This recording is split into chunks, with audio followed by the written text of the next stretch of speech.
BMC mayor की बात कर लेते हैं क्योंकि बीएमसी में मेयर को लेकर प्लान फडणवीस क्या है। अचानक मुंबई में कैबिनेट मीटिंग छोड़कर एकनाथ शिंदे सतारा क्यों चले गए थे? आज शिवसेना के पार्षदों का रजिस्ट्रेशन अचानक से क्यों रोक दिया गया?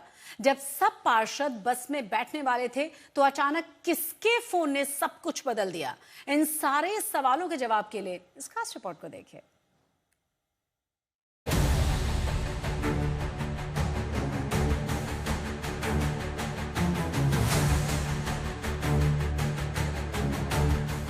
बीएमसी चुनाव के नतीजे 16 जनवरी को आए थे, लेकिन 11 दिन बाद भी महायुति में अभी तक तय नहीं हो पाया है कि बीएमसी का मेयर कौन बनेगा। मेयर पद को लेकर ऐसी खबरें हैं कि महायुति में तनातनी बढ़ती जा रही है। इसे लेकर आज भी मुंबई में जोरदार सियासी ड्रामा हुआ। दरअसल आज एकनाथ शिंदे के नेतृत्व वाली शिवसेना के 29 पार्षदों को बीएमसी के लिए अपने ग्रुप का रजिस्ट्रेशन कराना था। सारी तैयारी हो गई, बस भी आ गई, लेकिन पता नहीं अचानक किसका फोन आया और शिंदे सेना ने बीएमसी ग्रुप रजिस्ट्रेशन को टाल दिया। महाराष्ट्र की राजनीति में कब किसका पासा पलट जाए ये बताना बहुत ही मुश्किल है, क्योंकि आज जब एकनाथ शिंदे के शिवसेना के मुंबई यानी बीएमसी के सभी पार्षदों को बुलाया गया था, उनकी गठ स्थापना की प्रक्रिया पूरी होने वाली थी, लेकिन जब सभी पार्षद उनके पार्टी के मुख्यालय बालासाहब भवन में पहुंचे और उनके लिए ये बस तैयार की गई थी, इन्हीं सीटों पर बैठकर सभी पार्षद आज नवी मुंबई सीबीडी बेलापुर के कोकण भवन में जाने वाले थे, जहां पर वो अपना गढ़ स्थापित करने वाले थे और अधिकृत तौर पर एकनाथ शिंदे की शिवसेना के पार्षद का एक गुट बनने जाने वाला था बीएमसी के लिए, लेकिन उसे ऐन मौके पर स्थगित करने का निर्णय लिया गया।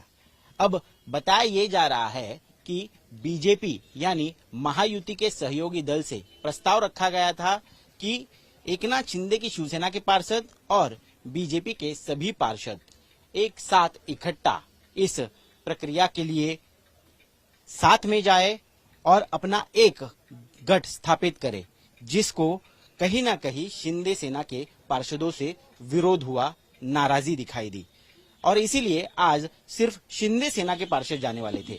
लेकिन कुछ चीजें पर्दे के पीछे ऐसी घटी जिसके बाद ये निर्णय बदल दिया गया। बताया जा रहा है कि अब आने वाले 1 या 2 दिनों में शिवसेना और बीजेपी के पार्षद साथ में जाकर अपना गुट स्थापित करेंगे और एक बहुत बड़ा शक्ति प्रदर्शन भी किया जाएगा। लेकिन ऐसा हुआ क्यों? अब कयास लगाए जा रहे हैं कि बीजेपी ने फिर एक बार एकनाथ शिंदे पर दबाव बनाया और अकेले गुट स्थापन करने की प्रक्रिया को ब्रेक लगा दिया और इसीलिए ये निर्णय आज स्थगित करना पड़ा। माना जा रहा है कि बीजेपी चाहती है कि विपक्ष को एकता का संदेश देने के लिए महायुति से बीजेपी के 89 और शिवसेना के 29 पार्षद एक साथ ग्रुप रजिस्ट्रेशन कराएं।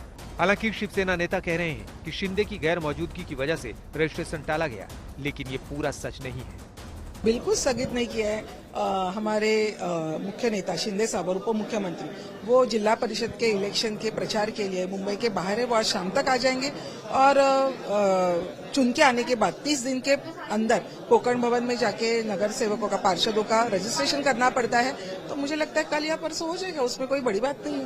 बात तो सही है, लेकिन एकनाथ शिंदे वो सातारा में आज प्रचार के लिए जाने वाले थे, वो मुंबई में उपस्थित नहीं है, ये बात तो कल से पता थी। उसके बावजूद आनंद फानंद में ये निर्णय लिया गया, इसलिए इसके पीछे क्या कोई राजनीति है, ऐसे ही संभावना जताई जा रही है। बिल्कुल इसके पीछे कोई राजनीति नहीं है। देखो रजिस्ट्रेशन तो करना है, रजिस्ट्रेशन ना करके कुछ मतलब है नहीं, रजिस्ट्रेशन तो करना है। तो आज शिंदे साहब आएंगे, उसके बाद में बात होगी और हम कल या परसों रजिस्ट्रेशन करने जाएंगे। देखिए हम महायुति के हैसियत से हमने इलेक्शन लड़ा है, महायुति का ही मेयर बैठेगा, लोगों ने भी मैंडेट महायुति का दिया, तो रजिस्ट्रेशन भी महायुति करके साथ में होगा, तो क्या प्रॉब्लम है?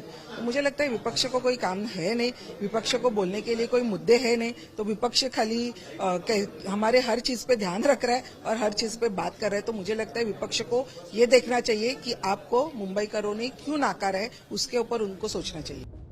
इधर दावोस से लौटे सीएम फडणवीस ने कहा कि हमें ये देखना होगा कि कुल संख्या के आधार पर महायुति को किस कॉम्बिनेशन से सबसे ज्यादा फायदा होता है। कुठलाही हस्तक्षेप याच्यामध्ये नाही आहे, हे पुन्हा सांगतो सिंपल गणित आहे, पर्सेंटेजचं गणित आहे।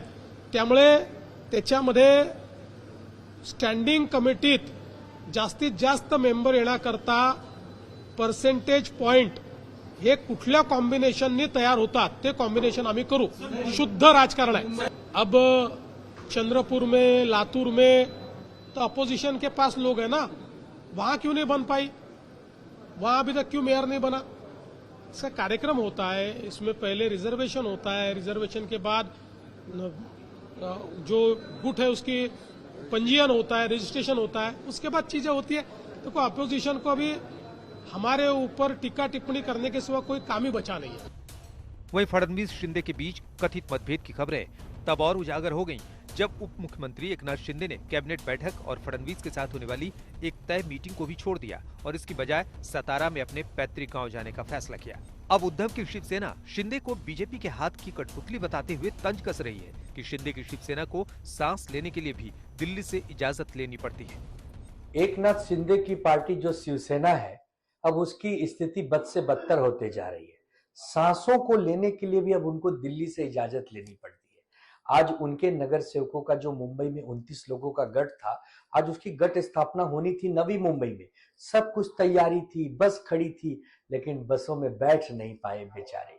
ये सब इसलिए हो रहा है क्योंकि भारतीय जनता पार्टी उनसे ज्यादा ताकतवर है, उनको गुलाम बनाकर रखी हुई है. थाने में उनकी पूर्ण बहुमत की सरकार है, वहां भी महापौर नहीं बन पा रहा, नवी मुंबई में भी नहीं बन पा रहा, कल्याण डोंबिवली में भी नहीं बन पा रहा, और मुंबई में तो सवाल ही नहीं उठता है क्योंकि मुंबई में तो उनके पास केवल 29 है. इसीलिए हम हमेशा से कहते हैं एकनाथ शिंदे की जो पार्टी है वो पार्टी नहीं है, वो प्राइवेट लिमिटेड कंपनी है जिसके शेयर होल्डर्स दिल्ली में बैठे हैं. जिसके पास ज्यादा शेयर्स है वही सारे डिसीजन लेता है. अमित भाई शाह, नरेंद्र भाई मोदी, देवेंद्र भाई फडणवीस यही तय करते हैं कि जो नकली शिवसेना है उसमें कौन महापौर बनेगा, नहीं बनेगा, कब बनेगा, कैसे बनेगा. तो ये जो एकनाथ शिंदे की शिवसेना है उसके हाथ क्या लगा. वो तो खुलकर खुली सांस, हवा में सांस भी नहीं ले पा रहे हैं खुलकर. हर बात पर दिल्ली की पाबंदी है, हर बात पर उनके नजर रखी हुई है दिल्ली वालों ने. तो सोच लीजिए आपने क्या पाया और क्या खोया. फिलहाल बीएमसी के मेयर को लेकर शिवसेना को डर है कि कहीं बीजेपी के दबाव में उनका सियासी अस्तित्व खतरे में न पड़ जाए. बताया ये भी जा रहा है कि बीजेपी इसलिए चाहती है कि एक गुट स्थापन हो ताकि उनका संख्या बल जो बीएमसी में है वो बढ़े. उसके साथ जो बहुत अहम समितियां हैं जैसे स्टैंडिंग कमेटी है, इम्प्रूवमेंट कमेटी है, इनमें उनका कोटा भी बढ़े. और अगर कोटा बढ़ता है तो समिति पर जो सदस्य है उनकी संख्या भी बढ़ती है. लेकिन अपना न्यूजेंस वैल्यू या फिर अपना महत्व कहीं कम ना हो जाए, इसको लेकर शिवसेना के पार्षद चिंतित है और इसीलिए वो अपना एक स्वतंत्र गुट स्थापित करना चाहते थे. हालांकि अब मुख्यमंत्री देवेंद्र फडणवीस दावोस दौरे से लौटे हैं. आज एकनाथ शिंदे मुंबई में नहीं है, उनकी कैबिनेट बैठक में भी अनुपस्थिति रही और नाराजगी की खबरें बाहर आने लगी, जिसके बाद अचानक शिंदे सेना के नेताओं ने ये साफ कर दिया कि क्योंकि एकनाथ शिंदे मुंबई में नहीं है इसीलिए उन्होंने आज की पूरी प्रक्रिया रोकने का निर्णय लिया. लेकिन कयास तो यही लगाए जा रहे हैं कि फिर एक बार बीजेपी के दबाव के चलते एकनाथ शिंदे की शिवसेना को अपना निर्णय बदलना पड़ा. कैमरा पर्सन राजू रेवनकर के साथ मैं ऋत्विक भालेकर, मुंबई.